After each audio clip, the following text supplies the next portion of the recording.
Assalamualaikum warahmatullahi wabarakatuh. Bertemu lagi dengan saya, Yayan. Kali ini materinya yang paling dasar lagi di dalam bahasa Inggris, yaitu pronouns. Pronoun, as you know, is used for subject and object. So, jadi kali ini yang kita akan bahas pronoun, tapi hanya yang berfungsi sebagai subjek dan objek saja. Nah, sekarang kita bahas dulu yang berfungsi sebagai subjek dan objek. Kakak ingatkan lagi, berarti kalau yang sebagai subjek plus objek, berarti posisinya ada di awal dan di akhir kalimat gitu. Karena biasanya pelajar itu sering menggunakan pronoun ini salah tempat gitu. Contohnya misalkan begini, I am coming, wait for I. Keren tapi salah, harusnya I'm coming, wait for me. Nah, di situ harus pakai me gitu ya. Look here, I am coming, wait for me. Nah, di sini tidak lagi memakai I, karena kalau yang sebagai I ini sama-sama, kalau I ini fungsinya sebagai subjek, kalau di akhir di posisinya ini berarti kita harus menggunakan yang sebagai objek gitu ya. Kembali ke pronoun yang sebagai subjek dan objek. Pronoun yang sebagai subjek dan objek itu ada 7 ya. I, you, we, they, she, he, it. Dari SD sampai sekarang, sampai gede, sampai kuliah masih dipelajari ini, tidak berubah, sama. Nah, I untuk orang yang berbicara, ya. Tidak mungkin misalkan Yayan lapar.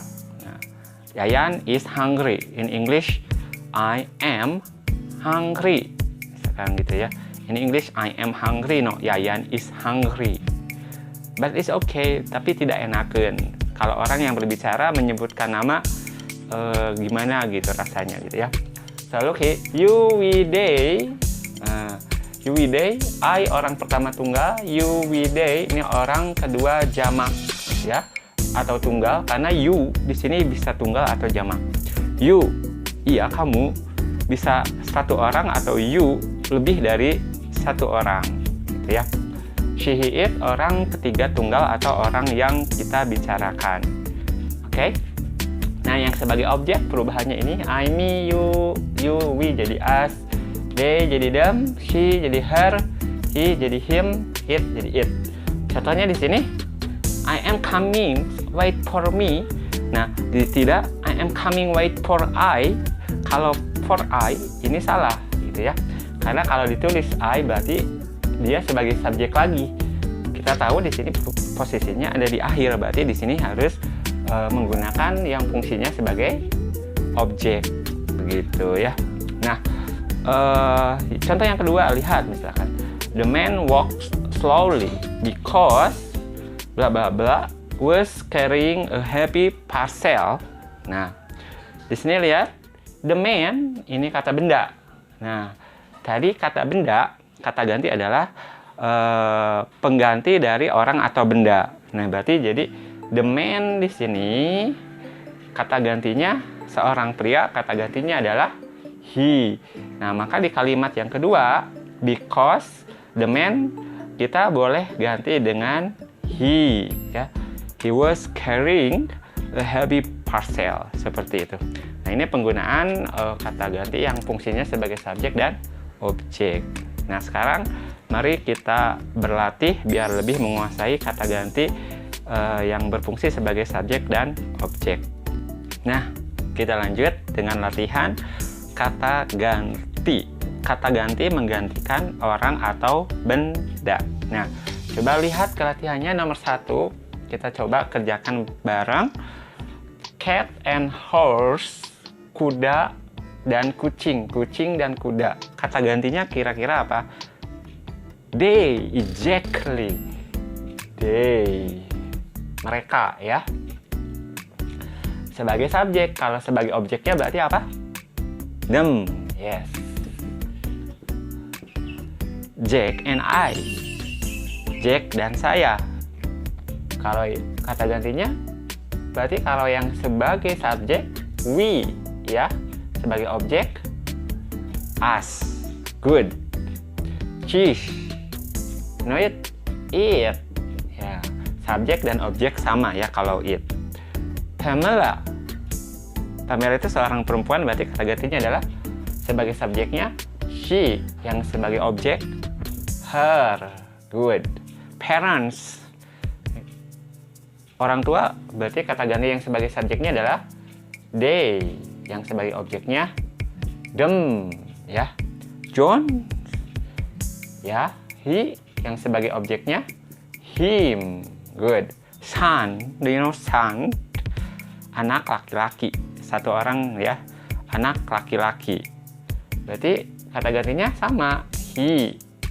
Objeknya him. Nah, this is the function of pronoun to represent the people or things. Ya, seperti itu. Nah, sekarang kita kerjakan, coba mengerjakan latihan yang ada di soal itu seperti ini, misalkan ya. Satu, the children are happy because bla bla bla have a holiday today. Nah, kita lihat di sini subjeknya adalah the children, berarti ini kata benda ya. Jadi kalau kita tulis di kalimat kedua, kita ganti dengan kata ganti the children itu anak-anak. Berarti yang sebagai subjeknya apa? Karena ini di awal, berarti they. Ya, good. They have a holiday today. Jadi the children di sini digantikan oleh they, mereka ya. Good. Nomor 2, the chair is valuable because. Nah, the chair kata gantinya apa? Ini satu ya. It. Good. Berarti di sini kata gantinya it because it's old. Good. Nomor 3, he is our neighbor. Dia adalah tetangga kita. We have no one. Nah, ini sebagai subjek. Nah, di kalimat yang kedua, karena ini adalah subjek, ini predikat, berarti di sini objek. Berarti he-nya harus berfungsi sebagai objek. Berarti he di sini adalah kita ganti dengan him. Good. He is our neighbor. We have known him for years. Nah, seperti itu. Good.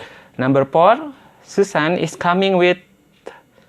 Susan tidak datang dengan kita. Misalkan di sini harus tulis us, bukan we ya, karena letaknya ada di akhir. Susan isn't coming with us. Nah, kata ganti ini kata bendanya Susan, berarti kata ganti dari Susan adalah she. Susan isn't coming with us. She isn't very well. Nah, seperti itu. Nah, itu cara menggunakan kata ganti yang sebagai subjek dan objek di dalam kalimat. Ya. Sekian dari kakak. Assalamualaikum warahmatullahi wabarakatuh.